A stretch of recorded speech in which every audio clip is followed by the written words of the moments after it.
And welcome to Getting in Gear. I'm Jacob. I'm Dylan. And we're here today talking about Caroline Guitar Company pedals. We've got the Wave Cannon Zero, the Hawaiian Pizza, the Arigato, the Somersault, and the Kilobyte 2000 Lo-Fi Tap Delay. All good pedals. And actually, I just realized, is the Kilobyte taller than the other ones? It is. Interesting. More tone. Because as we all know, like the bigger the box, the more tone inside.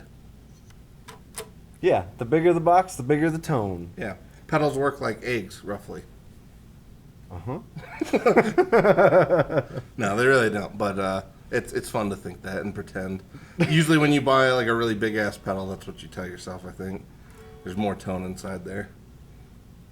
I was like, only edible until they're fertilized? Sure, yeah. Then there's a brief window after that. Yeah. But yeah, bigger tone, bigger pedals. I think bigger tone comes out of Carolina. Carolina, yeah. Where they have delicious barbecue. They do. Particularly And the featuring some mustard in their barbecue sauce, which is, whoever invented that was pretty smart. Yeah. Caroline was started in 2010 by Philippe. Yes. Which, if you ever get a chance to meet Philippe, he is quite a cool person to talk to. Like, very energetic, very smart. And honestly, like, when I met him, I don't know if how long you got to talk with him, but, like, when I met him, he knows his stuff almost better than, like, anybody else I encountered. If that, like, because he was literally able, like, you could tell him you wanted a certain sound. He could dial it in without hearing it, like without hearing the pedals working to achieve that sound. He could be like, "Oh yeah, doot doot doot," you know, and he'd be right there. So, And these aren't your like most easily yeah, accessible sounds. I mean, they're all there, but like, yeah, there's a lot of places in between. Like if you were like, "Get me that sound," and it's like, "Yeah, I got you." Yeah. And yeah, that's the Kilobyte 2000. Yeah, and I was gonna say that one's honestly a really, really interesting one because like there's a lot of like I don't know things dabbling in the lo-fi delay thing, but I feel like that one, like even just hearing it again after not having played it for a while, it really does have a unique character to it. Like it has that, like I don't know, it's kind of hard to describe because it's like it degrades in a way that's just like a little bit reminiscent of like your more physical style delays, like tapes and things. Mm-hmm. But it also had like that once you started messing more with the modulation side of it. Just before we started, it was one of those ones where I'm like, that really is unique because most modulation on delays is pretty modest. It's usually just like a chorusing, and it's usually not lower. It's always kind of more of a kind of a brighter sound. Mm-hmm. Yeah, that one. Yeah, that drag that it kind of had, like, It's cool, yeah. And it's built off of the Panasonic PT2399. Your favorite delay chip. It's my favorite delay chip. They came out of, or they were originally manufactured for karaoke machines. To be the delay and reverb on karaoke machines. I didn't know, that's cool. And then pedal people took them and thanks for the Alfton. Did all this extraction of that. And some people tried to make it really clean and do like an analog-y digital thing. Some people leaned into the analog and tried to get those dirty repeats. Some people just leaned into the nature of that. Like what it kind of wanted to do? Yep, and those are my favorite people who chase that thing, the what it wants to do. Mm-hmm. 'Cause yeah, like this is something inherently good that this chip is really good at doing. Yeah, it degrades in a certain way that is really satisfying. And if you do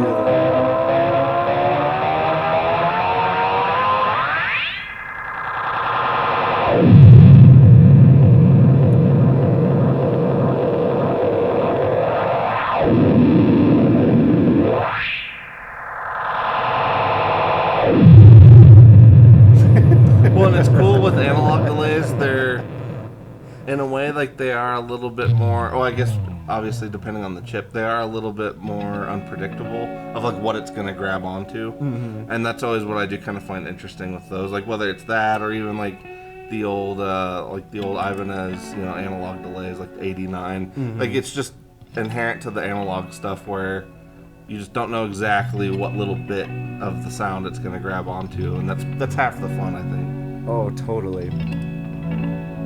But here, we'll turn the modulation down on those repeats. We'll turn the down a little bit. Get a little more Regular kind of bread and butter kind of.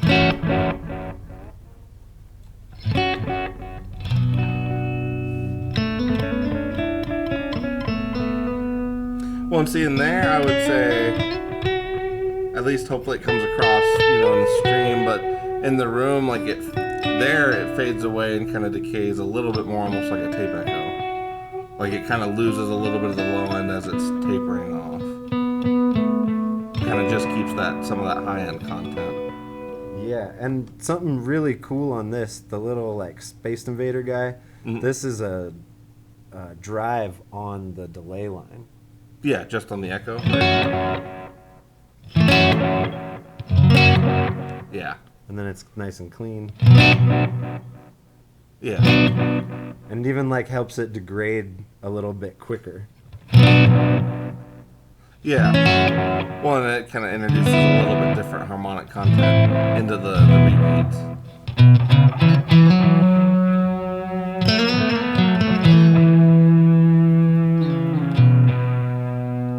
That's really cool, like on the end there. Yeah, it's like the opposite of, what you normally like having, kind of a dirty signal with a clean delay. Yeah, that's really cool. Yeah. Like, let's turn those up a bit. Yeah, distorted echoes are definitely pretty unique. It's like a trashed up memory. And then I forgot to mention, we're both playing yes. Paul Reed Smith guitars today. I've got the Ed Sheeran signature. There are 1,000 of these, and we happen to have one. He did the art himself. It's a baritone with piezo and magnetic pickup. Yeah, semi-hollow. First time they've done that combination of things at PRS. Oh, baritone, semi-hollow with the piezo and the regular magnetic pickup. Okay. Yep.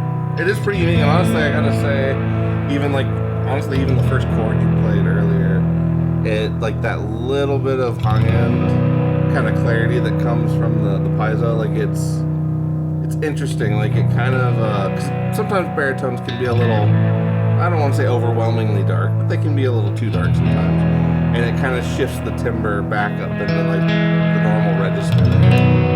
Like it's got a nice crisp clarity to it. So Yeah, it's really nice. that is really cool. I like that. And then what do you got? I have one of the McCartys. I think is this the 534? It is. Yes, one of the 534s, and this is one of the newer ones. Obviously, both of us have like the new PRS pickup rings, which are kind of a little more rounded than the old school like square frame guys. Which actually is kind of interesting because I hadn't really played these too much, but if you do happen to be, not that there's a lot of people out there that rest on the the pickup ring, but if you do. These are actually contoured, so there's really nothing to kind of catch against. Oh, yeah. Which is kind of nice. Like I said, not everybody does that. Some people do. I know some people, too, that tend to pick, higher up towards the neck pickup. Sometimes they also will kind of snag stuff up there, so. Which is like a ramp, so you're not exactly, getting caught on it. It's like a deflecting shield. It just sends you back into the right spot. And then we're playing that through our Revv D20 amplifier. Yeah. The trusty D20. But yeah, let's check out some more of these awesome pedals from Caroline. Do you want to play? And I'll turn some knobs? Or? Sure. Yeah, we can kind of go back and forth. Hear a normal guitar. Now we've got the wave cannon there, which has a nice wide range of distorted tones. It really does. It's a very natural sounding kind of distortion too. So even when you clean it up, like it kind of.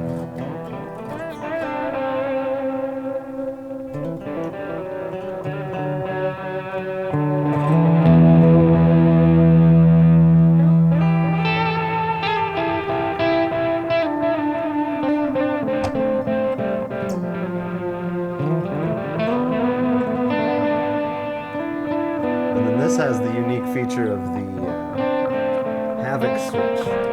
Yes.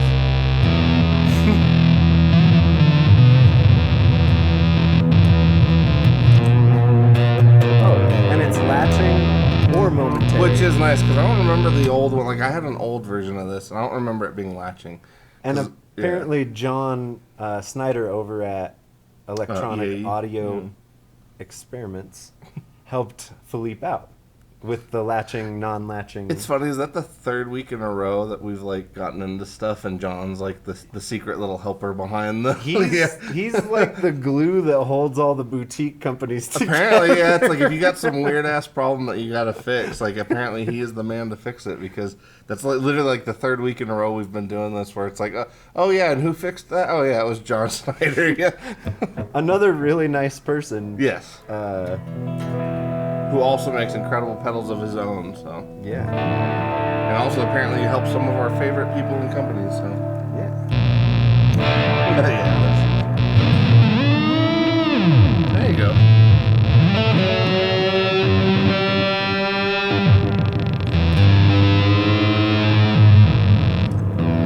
All sorts of fun to be had there. Exactly. And then it can get pretty fuzzy too.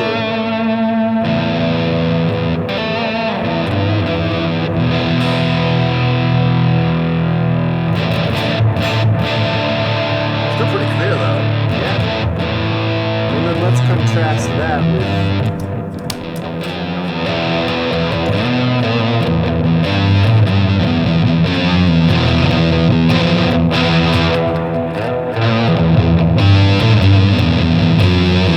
Hawaiian Pizza is a Big Muff style.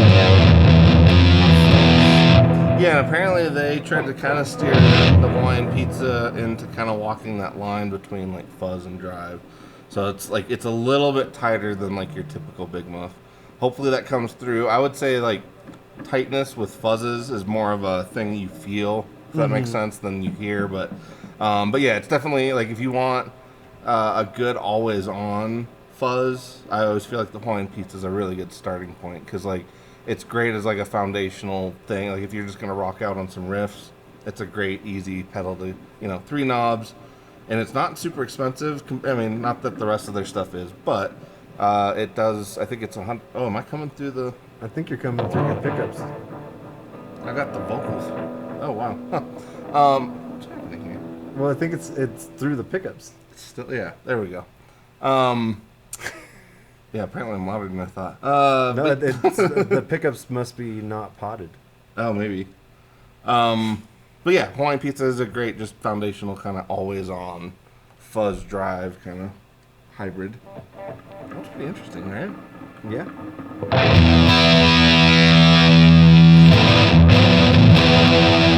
And then you know what goes with Hawaiian Pizza? Phase.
turning knobs is quite fun.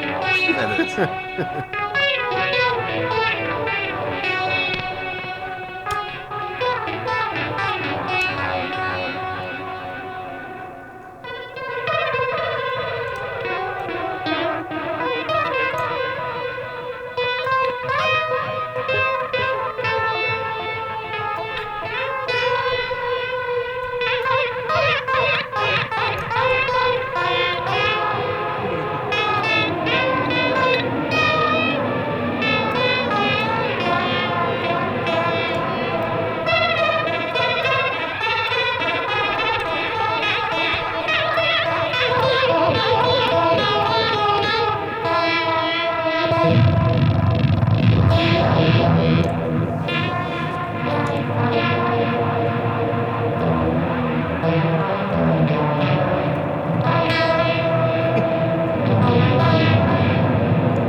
That was pretty great.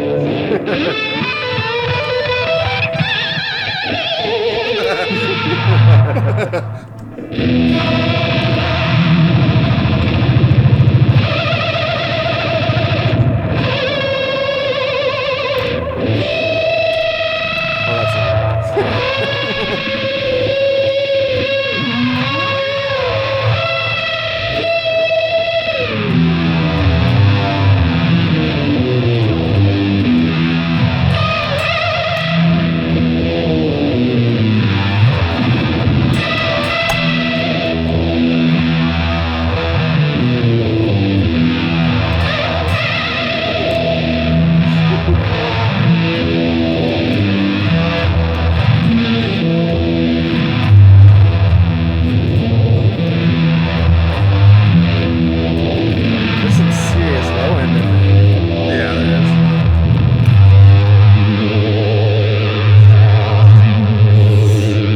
interesting, like,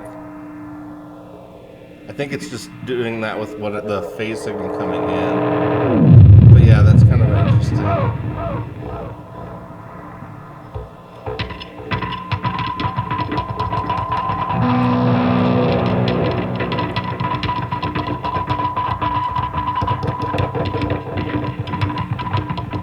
That's pretty sensitive. That's cool.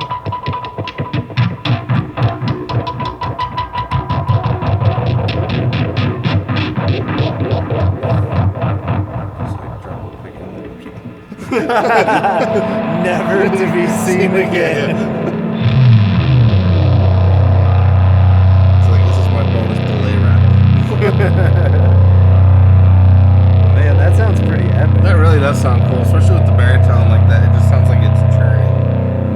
I think Ed Sheeran should pick up this array of pedals for his next tour. There you go. It'd go great with the looper. Yeah, actually it would. Get a few different weird sounds kind of going.